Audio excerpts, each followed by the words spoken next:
Hi, it's Lee, the Outside Professor. I want to talk to you today about a really important outdoor skill, and that's the ability to make fire. I'm going to cover some of the fundamentals that are out there but are commonly misunderstood and that I've learned and refined over many years of practicing. So there's three essential elements that you need to start and maintain any kind of fire, okay? And it's often referred to as the fire triangle. And that is, you have to have a fuel source, you have to have like wood, paper, some other flammable substance. You have to have air, or really oxygen, and then you have to have heat. There's also actually a fourth part, which is not referred to, but you do have to have an ignition source. You have to have some way of getting that fire started. And so for the purposes of this, I'm going to assume that you have that you have a lighter, you have matches, some other way to start it. We're just going to focus here on what you need to actually then get it going. People commonly think that they need a lot of aids to start fire, but actually you can find almost everything you need just right out in nature. You don't have to go get a fire log. You don't have to have a fancy fire starter of some type. If it's dry particularly, you can find pretty much anything you need other than maybe in a desert. Obviously it's much harder if your fuel source is wet, but I'm going to talk about that more later. But the first thing that's most important when you're getting a fire going, you need something that's easily flammable, really easy to get started, okay? So if you're in, let's say inside the house, that could be something like newspaper, some very thin paper. But if you're outside, you can use just this, like this duff right here. And if I look at this, this is just some old dried grass. A lot of times you can use cedar bark if you live in an area, or juniper trees where I have. But this really light, okay, and it's fluffy, and that's really important because it's got a lot of surface area, okay? And to get fire started, it needs to be able to get around the fuel source, the ignition does, and the spark. And also, obviously, it's very thin and it's dry, so it goes up very easily. So you want to grab some of this to get started, and actually, you always typically need more than you think. The next thing that I recommend having to get your fire going is some sort of small, you might even call it kindling, okay? But I oftentimes just use sticks. So I go, when I'm starting a fire in my house, I'll go and just grab some old sticks from hardwood trees around. Again, I need to make sure that they're not green, that they're dry. But these are great because once you get the duff going, that's not going to burn for very long, okay? And so you need to have another fuel source that you can put on top of it to keep the fire going. So you can just collect a bunch of these. I do it all the time. You don't actually need to go and buy expensive kindling. These work great. And again, you can get these going, whereas the duff may only last for a few seconds. These will last sometimes for several minutes. Then after that, you've got that going, then I like to use some, what I would refer to as kind of maybe medium-sized sticks, small branches from trees. Again, a lot of people would go and buy kindling, but you really don't need to. If you live in an area that's forested, you can just go and collect these. Again, make sure that they're dry. And again, this is something that, and I'm going to show you in a little bit, you would just layer on top of there once the sticks are ignited and get these going. Again, so just find as many of these as you can to keep you going until you really get it started. Then after that, you can go with some bigger branches like this. Okay, this is about, probably 3 inches in diameter, something in that neighborhood. A common mistake people make is they go for the big logs immediately. The whole idea is we want to gradually build this up. Start small so that we build up our heat source. We really start developing a coal bed underneath, which is very important, and then we can start adding these kind of medium-sized branches on.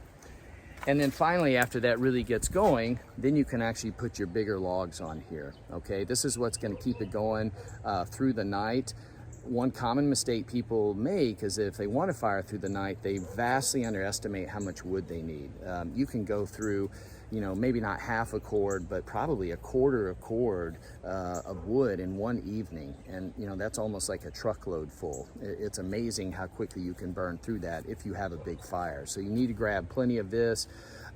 You can sometimes get away with this wood being a little bit green or wet if you've built up a good fire already underneath, gotten a lot of heat in there. And one of the things you can do is, while that fire is getting started with your smaller branches, you can stack this wood around the edges if it's a little bit wet from a recent rainfall to dry it out. When you're starting a fire, one of the important aspects is finding a good place to do it. So if you're inside, obviously you have a fireplace or you have a campfire pit, that's fine, that goes without saying. But if you're outside camping, you want to find a place on typically hard ground or at least dry ground. In this case, the ground around here is wet. We've had some recent rains, and so I'm actually just going to kind of show you, you could use this rock for an example and build your fire right here. Once you have all your materials and you've got a place to build your fire, then you want to take your duff in here, okay? And you want to place it there. Ideally, make sure that there's got a lot of air mixed in there, okay? You don't want this all compressed, you just want it light. And then basically what you're going to do is you're going to build these little sticks and kind of put them on top of this duff, okay? A lot of people like to build sort of a teepee type of structure. There's another method called an A-frame. I'm not wed to any particular method.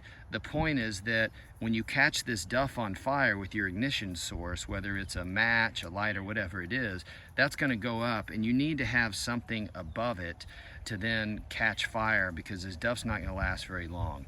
So you can see now that I've just built a little teepee structure of just very small sticks on top of my tinder bundle, my duff. And really, this is kind of the hardest part, honestly, of getting a fire going. If you can get these small sticks to catch, and again, you need to have enough of them. I would also recommend that you have more duff, because what you can do, or more tinder, is as these start to catch, you can actually throw more of that on top of this, okay? You can literally just take some duff here, or some small sticks, and just start dropping it on here. And when you do that, actually, that'll keep the fire going. And then as this really catches, you can add more sticks, and then you can start adding your bigger sticks. Just assuming that underneath my tinder bundle got those small sticks going, then you can start kind of building that teepee bigger and higher. Now eventually it may collapse, but if you've got it really going, it won't matter. You'll have a good coal bed already established, and then you can just put some more of these small branches on, and then you can start putting the medium-sized one, just stacking them on there, kind of crisscrossing, and then finally putting your bigger logs on there.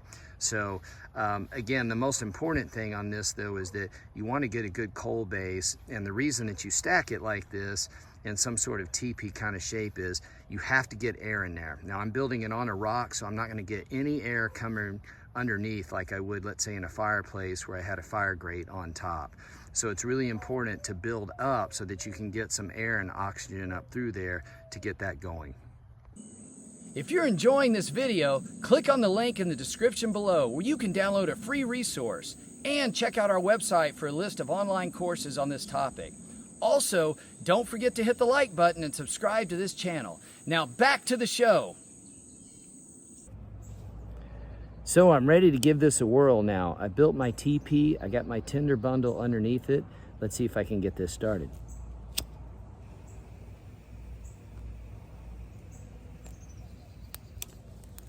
So you can see here that tinder is pretty dry. I'm going to try to light it in a couple of different places, and looky there. And I'm going to blow on it very gently here. Okay. Now I probably don't have quite enough light sticks on there, but I don't want to start a raging fire here. I just add a little bit of oxygen.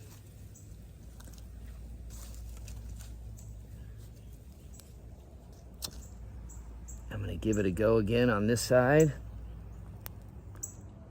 And remember, a key to this is building up the heat source. So I can see I've got a couple of coals right here. But I probably need some more duff to put on there.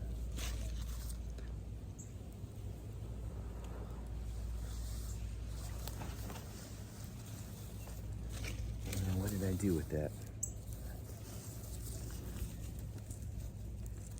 So I'm going to throw a little more on top of here. And now you see I got this going.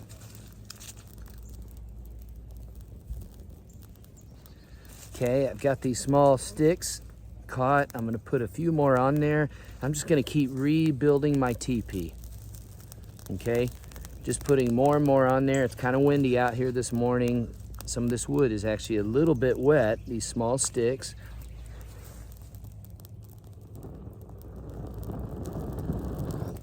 So I'm gonna add a little oxygen, and you can see I've actually got that going now, okay? Hadn't started real well yet, but if I keep adding some more duff on here and small sticks I've got all over here, I have enough caught now that I can keep that going, okay?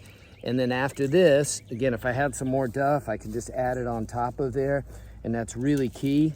That'll help keep those flames going. Add some more little bitty sticks here. And the whole key is to build up enough heat underneath there where I get a coal bed going. Now you can see it's really starting to go, okay? So I had a little trouble earlier, but not too much. I got some really dry old wood here.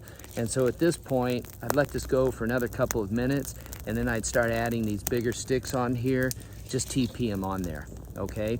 And then keep building that up, and then eventually add my bigger logs on here. So that was an example. I've had a little bit of a rough start there, but you can see it's not that hard. The key is having enough flammable material, tinder, small sticks, and then continuing to place it on there to get it going. If I'm having trouble and this fire keeps going out on me, I've got some kind of wet wood. Here is one of my go-to secrets, okay? And these are pine needles, dry pine needles. Now, I don't live in an area really where there's pine forests. There's a little bit in one section, but a lot of North America does, and other parts of the world. And so I'm a huge believer in putting these on there, and you see they flamed up immediately. Again, they're very small, have lots of surface area, they're dry. Look how fast that flamed up. Obviously I got a piece of green grass on there, which doesn't help, but you can see that how quickly that started. So pine needles are absolutely one of my go-to. I've had a number of cases where I've had wet conditions, I've had trouble getting a fire going. I just keep dumping pine needles on over and over and over. And sometimes it's taken over an hour, but I've gotten it going. So you can see what a difference that made right there in helping reignite this fire. Another tip that's extremely useful to get a fire going if it's not initially, or if one that's gone out, you're having trouble, again, you have maybe wet wood, and this is my number one tip, is to basically use your own lungs as bellows.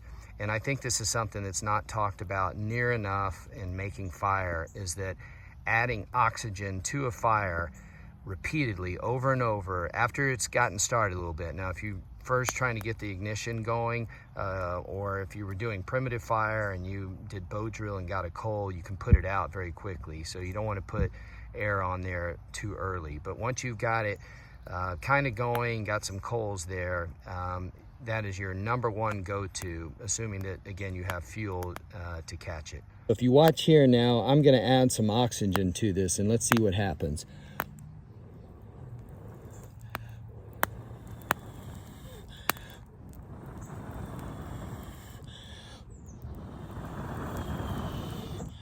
So look at me just blowing a few times, immediately I get a flame out of that. And if I keep doing that and add fuel on there, I can actually turn that into a raging inferno. This is, I think, the tip that's the most overlooked. And a lot of people are scared because you do kind of have to get in there and get your face to it. So I don't want you to get burned. Obviously, if you have long hair or flammable clothing, you need to stay back. But one of the things about blowing into fire is that it will usually blow away from you and or up, not right back in your face. So obviously be careful. You don't want to have flammable liquids around or anything that could explode. But being your own bellows and blowing on this, I've saved, I can't tell you how many campfires. It's the number one thing you can do to save a diving fire or get one that you're having trouble getting started to really get it going.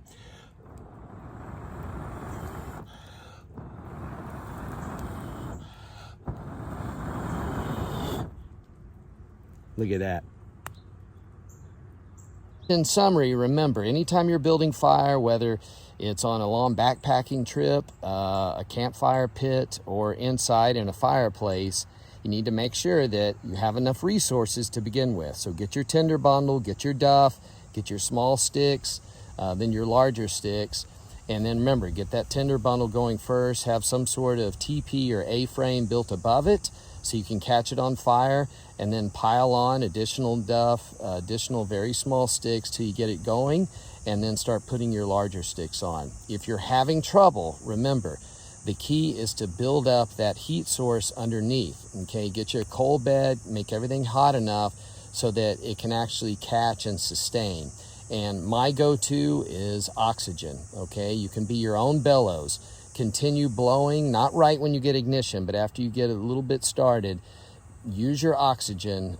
Make sure that you get air in there because that's fire's best friend. It will not only give it the air it needs to start, but it also dries things out. And repeated blowing over a long period of time can salvage a lot of fires that people would give up on. I've saved many doing that. And then, of course, if you have something like pine needles or other duff, keep piling that on top there as well. Sometimes it takes a long time. Okay, I've spent over an hour sometimes getting a fire going when I've really needed one way out in the backcountry and things are wet. But you can do it very often if you stay with it. Thanks for watching. If you want to learn more, then click on the link in the description below to download a free resource, as well as check out our website to see a list of online courses on this topic. And please hit the like button and subscribe to this channel. Until next time, see you outside.